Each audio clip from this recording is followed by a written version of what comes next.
اگلی آیت کریمہ میں جو ارشاد فرمایا گیا اس کا شان نزول یہ ہے کہ جب قرآن مجید فرقان حمید میں مختلف مثالیں بیان کی گئیں، کہیں مکڑی کی مثال بیان کی گئی، کہیں مکھی کی مثال بیان کی گئی، اور پچھلی آیتوں میں منافقین کے احوال کو 2 مثالوں سے سمجھایا گیا، تو کافروں نے کہا کہ اگر یہ اللہ کا کلام ہے تو اس میں مثالیں کیوں ہیں؟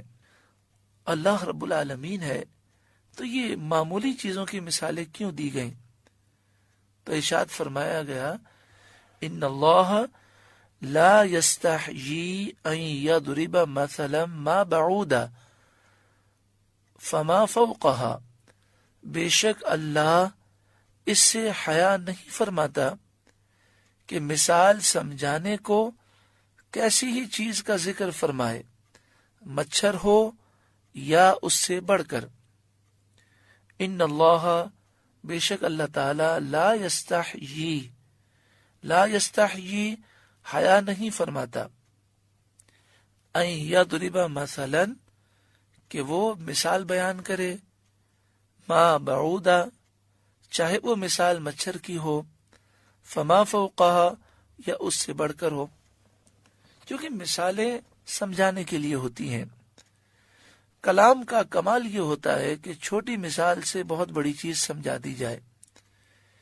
تو اللہ رب العالمین کا کلام ہے، اس میں مثالیں بیان ہونا یہ کوئی ایسی بات نہیں کہ جس پر کوئی اعتراض کر سکے۔ اللہ تعالی حیا نہیں فرماتا مثال بیان کرنے سے، یعنی اللہ تعالی مثالیں ضرور بیان فرمائے گا اور اس سے مومنین فائدہ اٹھائیں گے۔ فَأَمَّا الَّذِينَ آمَنُوا، تو وہ جو ایمان لائے، فَيَعْلَمُونَ وہ تو جانتے ہیں، أَنَّهُ الْحَقُّ مِن رَبِّهِمْ کہ یہ ان کے رب کی طرف سے حق ہے۔ یعنی جو مومنین ہیں وہ مثالوں کی حکمتوں کو سمجھتے ہیں، اور وہ یہ سمجھتے ہیں ہمارے رب نے جو مثالیں بیان فرمائیں وہ حق ہیں اور یہ اللہ کا کلام ہے۔ وَأَمَّا الَّذِينَ كَفَرُوا، رہے کافر، فَيَقُولُونَ وہ کہتے ہیں، ماذا اراد اللہ بہذا مثلا، ایسی کہاوت میں اللہ کا مقصود کیا ہے؟ وَأَمَّا الَّذِينَ كَفَرُوا، اما کے معنی ہوتے ہیں بہرحال، اور بہرحال وہ لوگ جنہوں نے کفر کیا، فیقولون وہ کہتے ہیں، ماذا اراد اللہ بہذا مثلا، اس مثال سے اللہ نے کیا ارادہ کیا،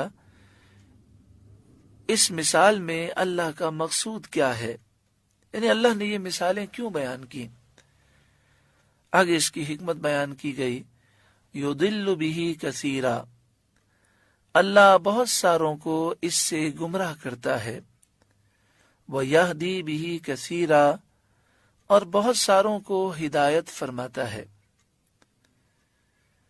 وَمَا يُضِلُّ بِهِ إِلَّا الْفَاسِقِينَ اور اس سے انہیں گمراہ کرتا ہے جو فاسق ہیں، نافرمان ہیں۔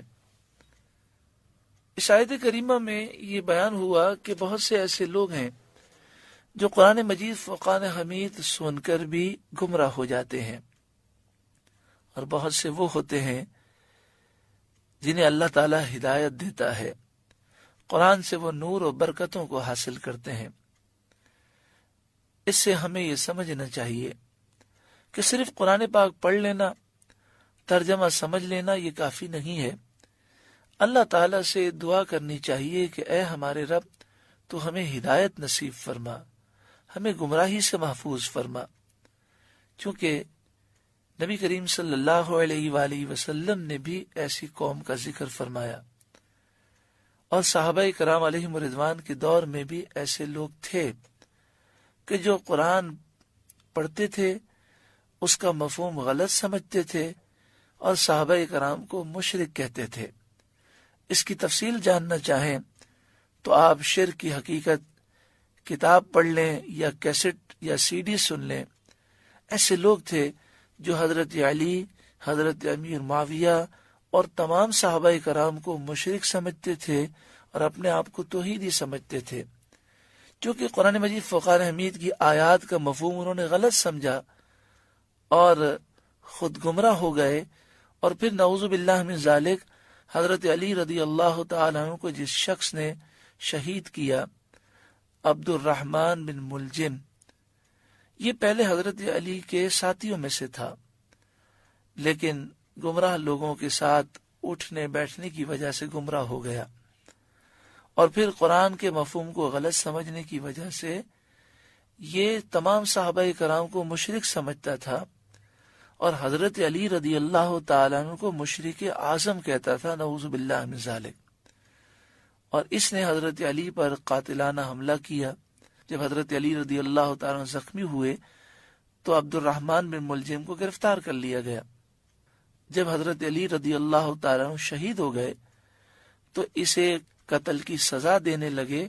تو اس وقت اس نے یہ کہا کہ اے اللہ، میں انتہائی گناہگار ہوں، میں نے بڑے گناہ کیے ہیں، لیکن جو میں نے علی کو قتل کیا ہے، مشرک اعظم کو قتل کیا ہے، مجھے امید ہے کہ تو اس نیکی کی وجہ سے مجھے بخش دے گا. نعوذ باللہ من ذالک. یعنی وہ علی رضی اللہ تعالیٰ عنہ جن کے در سے توحید کا درس ملا، جنہوں نے نبی کریم صلی اللہ علیہ وآلہ وسلم سے تربیت حاصل کی، ان کے متعلق عبد الرحمن بن ملجم یہ کہتا تھا کہ وہ سب سے بڑے مشرک ہیں. ایسا کیوں ہوا؟ قرآن مجید فرقان حمید کو نہ سمجھنے کی وجہ سے. یضل بہ کثیرا ویہدی بہ کثیرا. اس آیت کو ذہن میں رکھنا چاہیے اور اللہ تعالیٰ سے دعا مانگنی چاہیے، اے اللہ ہمیں مسلمانوں پر شرک کا الزام لگانے سے محفوظ فرما، اور جو ایسا کرتے ہیں ان کی صحبت سے بھی بچا، ان سے دور کر دے، اور جو صحابہ کرام سے محبت کرنے والے اور اولیاء کے نقش قدم پر چلنے والے ہیں، ہمیں انہی کے ساتھ زندگی بسر کرنے کی توفیق عطا فرما.